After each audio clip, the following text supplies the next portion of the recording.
3 football managers from the Wolverhampton Sunday Football League who are taking part this morning in our dating programme, Match of the Day. See what we did? Match of the Day, like a dating match. All right. Let's speak to the 3 gentlemen who we're going to be hearing from this morning. First one is Scott. Scott, what's your full name? Who do you manage?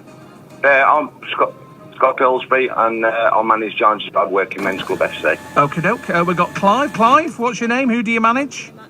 Good morning, my name's Clive Walker and I manage AFC Bentley. Okay, and also John. John, what's your full name? Who do you manage? Good morning. I'm John Carvett and I'm the manager of Springvale Steelers. Okay then, so Daz Hale, you're playing the role of the contestant or the Wolves chairman as you're going to be in this particular scenario. I'm sitting on my stool, you can picture them. I hope when I've picked them, I'm not disappointed when the screen comes back. And I wish I'd gone to the other 2, which is what usually happens. Now, we've got them on phone lines 1, 2 and 3, so I'm going to call them 1, 2 and 3 as well. Yeah. So the first question, and this first of all goes to number 1, why do you think you would be ideal for the role as manager of Wolverhampton Wanderers? Okay, Scott, go on, mate. Basically, I'd bring a bit of pride back to the Midlands. I'd introduce my own players, bring in my own fitness team, cleared out the rut, get players who want to play for the town, want to play for the city. Got my own midfield dynamo who's basically willing to pay to play. So basically, my players are worthy of playing for the Wolves. I think. Okay, let's go to number 2. Number 2, why do you think you would be ideal as the Wolves manager? Go on, Clive. Well, that's simple. My team won the league this season. We only lost 1 game all season. We've also got to play at the Molineux on Friday in the Wolverhampton Charity Cup. And what I would say to my players is this: you play for the people of Wolverhampton, and you play for the gold shirt, and you go out there and you play with pride. You stick together. Okay. Players won. And number 3, again, same question. Why do you think you would be ideal as the Wolverhampton Wanderers manager? Well, they've covered quite a lot of points, but I'd bring back to basics. It's simple. I'd bring stability, discipline, and also, like Clive mentioned, to play for the shirt and the fans of Wolverhampton. As I've had a season ticket for 19 years, I've saw more ups and downs than most fans. I'd also bring leadership, togetherness, and try and get a blend of youth and experience. Okay. Question number 2, and I just want short answers on this one, please. The transfer window's open. I've only got £1 million. Who do you buy? That goes to number 2. Oh. As I said, my team won the league this season. So no would I buy any league players. I would use my players.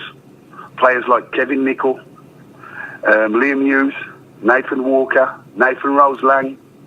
These guys are going to be playing at the Molineux on Friday. For the people to come and judge and see. Okay. And they play for nothing. And they play with heart. Number 3, I've got £1 million. Number 2 doesn't want to spend it, which I must admit makes him very, very appealing to me. Number 3, what would you do with £1 million? I'd keep the money as well, and I'd use some of Clive's players. I'd use some of my own as well, though. And number 1? I'd do exactly the same, keeping myself, pay my players to play. Callum Corbett, Chris Donnelly. They're absolutely awesome. They're brilliant in defence. I'd pay my players to play because I know they play for the town. This is the final question. We're in the changing rooms. It's 5-3. It's a big match. What would be your team talk to get them motivated? Number 3. I would just tell them to have a look at the full house at the Molineux and play for those people of Wolverhampton, first and foremost. Number 1. I tell them, lads, this is it. You've got to do it for your town. Play for pride, play for passion, and play with your hearts. And number 2. Simple. You play my way or no way. Silla, get your hat ready. Exactly, I've got my hat ready. I'm going to have to buy a new hat. Daz, who are you after? Is it... where's our Graham? Yeah, where's our Graham? We can't afford our Graham, for goodness sake. Although we can use this £3 million we've got sloshing around that nobody wants to spend. Right, number 1, 2 or 3, who are you going to go with? Well, I have to say, first of all, that I think they've all been extremely good candidates.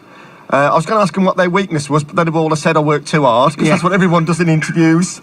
All been brilliant. In fact, I'd like to invite them all as having roles on the coaching staff, but the manager, for me, has got to be number 2. Oh, Clive! Oh, my goodness, Clive, congratulations. Thank you very much. Now, of course, what we've mentioned, of course, you're manager of AFC Bentley. Yeah, could I just say one thing, please? Yeah. I'd like to say big thank you to the President, Mark Webb, and the Secretary, Paul Stone. As I did say, Wolverhampton allowed the Wolverhampton Sunday Morning District League to use Molineux for their annual Charity Cup final, which is this Friday at 7 o'clock between AFC Bentley and Diffusion of Wolverhampton. And I'd like to say good luck to Diffusion, the opposition, but I hope my team wins. And do you want to say anything to John from the Spring Rail Steelers, because you beat them last week? Yes, we did. We fortunately beat them to win the league. It was a top of the table clash. It was a hard game, and the football gods preferred my team to his team. You're not bitter, John, no? No, not bitter. Just dodgy refs. Well, listen, Clive, we'll put your name forward. We'll speak to breaking news.